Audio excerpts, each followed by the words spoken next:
जम्मू कश्मीर में assembly election के बाद अब पंचायत इलेक्शन की तैयारियां तेज हो गई हैं। स्टेट इलेक्शन कमीशन ने जम्मू और कश्मीर में पंचायत इलेक्शन कराने का अमल शुरू कर दिया है। साथ ही सभी जिलों के डिप्टी कमिश्नर्स को फाइनल पंचायत इलेक्टरल लिस्ट 2024 की सॉफ्ट कॉपी फराहम करने के ऑर्डर जारी कर दिए हैं। असेंबली इलेक्शन के पुरअमन और कामयाबी से इनेकाद के बाद अब सारा फोकस पंचायत और म्यूनिसिपल इलेक्शन पर मरकूज हो गया है। ज़राए के मुताबिक मुतल्लिका इदारे इसके लिए पूरी तरह तैयार हैं। जम्मू कश्मीर में आखिरी दफा 2018 में बेहद मुनज़्ज़म अंदाज में पंचायत और बल्दिया के इंतखाब हुए थे, जिसकी मुद्दत गुज़िश्ता साल अक्टूबर-नवंबर में ख़त्म हो चुकी है। इससे पहले 2011 में सीक्रेट बैलेट के जरिए पंचायत इलेक्शन हुए थे। ये इलेक्शन 10 साल बाद हुआ था। नेशनल कॉन्फ्रेंस और PDP ने इसमें हिस्सा नहीं लिया था, लेकिन बाद में उन्हें अपनी गलती का एहसास हुआ था।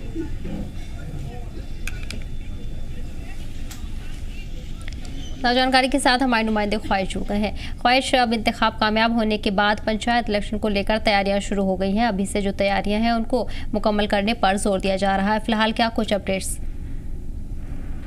जी बिल्कुल, अगर हम स्टेट इलेक्शन कमीशन की बात करें तो उन्होंने तमाम अधिकारियों को जो कह दिया है कि आप जो है फाइनल पंचायत जो इलेक्टोरल रोल है उसकी जो लिस्टें हैं वो जारी कर दीजिए, यानी कि आप उसको मेल कर दीजिए। और जो भी इसमें नाम संशोधन करने हैं, यानी कि नए वोटर ऐड करने हैं, जो भी है उसकी प्रक्रिया पहले ही शुरू हो गई थी।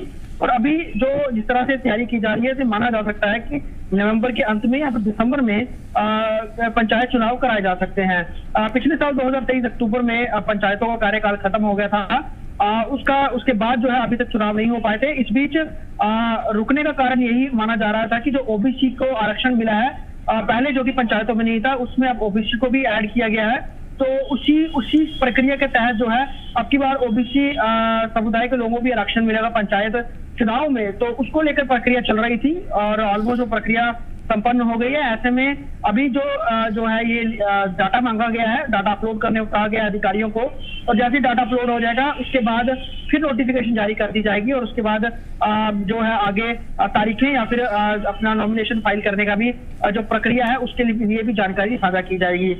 कोशिश ये की जा रही है कि जम्मू कश्मीर में जिस तरह से अभी असेंबली चुनाव के लिए अतिरिक्त सुरक्षा बलों को जो है बुलाया गया था, तो ऐसे में अभी उनको रोका जाए और उन्हीं के जरिए फिर चुनाव करा लिए जाए जल्दी से जल्दी, ताकि एक बार अगर इसमें विलंब हो गया तो फिर से बाद में जो है सुरक्षा के लिए बाहर से फोर्सेस मंगवानी पड़ेंगी। उसके लिए ज्यादा जो है वो बर्डन जो है वो प्रदेश को पड़ता है। तो ऐसे में अभी के समय जो विधानसभा चुनाव के लिए सुरक्षा बल आए हुए हैं, उन्हीं के सहायता से पंचायती चुनाव भी करा लिए गए। इसीलिए इसको लेकर अब तेजी की इस समय प्रक्रिया हमें जो है नजर भी आ रही है। जी बिल्कुल भाई, जिस तरह से पिछले पंचायत इलेक्शन 2018 में हुए थे और अब SEC की तरफ से फिर से जो तैयारियां हैं वो शुरू कर दी गई हैं और जल्द से जल्द पंचायत इलेक्शन कराने की बात की जा रही है। ऐसे में पिछले उसको देखें तो हम कितना बदलाव हुआ है और अब कितने बदलाव की उम्मीद पंचायत इलेक्शन से कर सकते हैं? बिल्कुल, ये अब जो चुनाव है यूनियन टेरिटरी उसमें होंगे के अंतर्गत होंगे और लगभग 285 ब्लॉक्स में जो है ये चुनाव होंगे पंचायत के। और अब कह सकते हैं, हमने देखा विधानसभा चुनाव बहुत अच्छी तरह संपन्न हुए, लोकसभा चुनाव भी अच्छी तरह संपन्न हुए और अभी जो है पंचायती चुनावों को भी संपन्न करा के जो 3 टायर जो सिस्टम है उसको पंचायती राज का उसको लागू करने की प्रक्रिया में सरकार नजर आ रही है। इससे पहले देखा जाता था 370 और 35 में की वजह से तो जो संशोधन 73 और 74 है उसको पूरी तरह से लागू नहीं किया गया था संविधान के तहत जो है।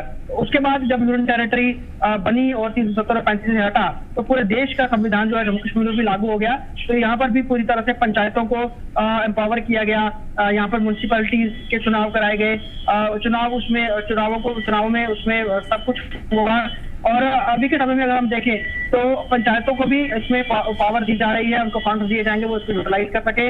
उसके अलावा अर्बन लोकल बॉडीज के भी चुनाव जल्द हो जाएंगे। तो कोशिश की जा रही है कि पूरी तरह से जो लोकतांत्रिक प्रक्रिया के तहत मतदान होते हैं पूरे देश भर में वैसे ही जम्मू कश्मीर में सारे संपन्न हो और अगर कोई देरी से भी है तो उनको जल्दी से जल्द संपन्न करवा लिया जाए। जी बिल्कुल, ख्वाहिश इसी के साथ ये भी जानना चाहेंगे, जिस तरह से इंतखाब के बाद और नतीजा आने के बाद अब नई सरकार बनाने की जो तैयारियां हो रही है उसमें नेशनल कॉन्फ्रेंस काफ़ी मजबूत नजर आ रही है। 4 आज़ाद उम्मीदवार भी उसमें ऐड हो गए हैं और आज तो इत्तेहादी पार्टियां हैं उसके साथ भी मीटिंग जारी है। जी बिल्कुल, आज का समय दिया गया है कांग्रेस को कि कांग्रेस जो है अपना सपोर्ट लेटर जो है वो NC को थमाए। इसको लेकर आज NC और कांग्रेस की श्रीनगर में बैठक भी होनी है और माना जा रहा है कि बैठक के बाद जब कांग्रेस अपना सपोर्ट लेटर देगी तो 52 जो है वो MLA की सपोर्ट हो जाएगी, इंक्लूडिंग जो NC के 42 हैं। तो उसके बाद LG के पास जाया जाएगा और सरकार बनाने के लिए अपना नंबर पेश किया जाएगा और समय मांगा जाएगा। तो अभी सिर्फ आज के दिन का ही उमर अब्दुल्ला ने कल कहा था कि आज के दिन तक का वेट किया जाएगा कांग्रेस द्वारा, क्योंकि जिस तरह से 42 जो MLA हैं जीते हुए विनिंग कैंडिडेट वो NC के हैं, 4 निर्दलियों ने बाहर से सपोर्ट दे दी, यानी कि 46 का जो आंकड़ा चाहिए वो NC ने बिना कांग्रेस की सपोर्ट के ही पहले ही हासिल कर लिया है। और अगर किसी वजह से अब कांग्रेस आनाकानी करती है, अब मंत्रालयों को लेकर कोई अड़चन भी आती है, तो नेशनल कॉन्फ्रेंस जो है आजाद उम्मीदवारों के साथ जो है वो बना सकते हैं सरकार। इसमें अभी CPIM का भी एक जो MLA कैंडिडेट है जो तारागामी है, अगर वो भी सपोर्ट देते हैं तो ये 47 हो जाएगा। तो साफ तौर पर किसी भी तरह से अड़ंगा नहीं है, अब सिर्फ कांग्रेस का वेट किया जा रहा है कि वो अपनी सपोर्ट लेटर थमाए और उसके बाद सरकार से LG से सरकार बनाने का जो समय है वो मांगा जाए। जी।